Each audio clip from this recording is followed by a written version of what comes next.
Nećete verovati kolika je penzija Suzane Mančić, voditeljka otkrila. Izlanula sam se. Kako je istakla, u životu je imala različne financijske faze, te ume da se snađe i bez novca. Najpoznatija loto devojka na našim prostorima, Suzana Mančić, ima iza sebe bogato medijsku karijeru koja više od 50 godina, a navodno je potpuno otvoreno progovorila o svom primanja i iznenadila javnost priznavši koliko iznosi njena penzija. Kako je istakla, u životu je imala različne financijske faze te ume da se snađe i bez novca.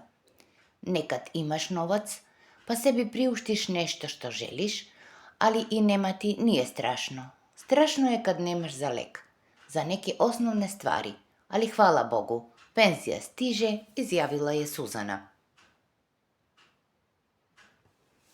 Ona se osvrnula i na nedavnu medijsku pompu koja je nastala kada je slučajno otkrila tačan iznos primanja koje dobije mesečno.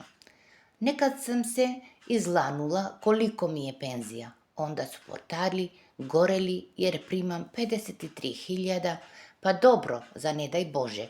Žive ljudi i od toliko penzije, objasnila je voditeljka.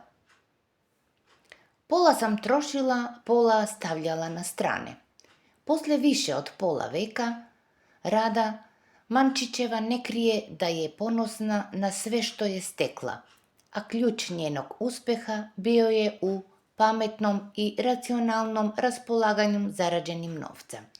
Imala sam racionalni i štedljiv moment, da ne kažem piročanski. Pola sam trošila, pola stavljala sa strane.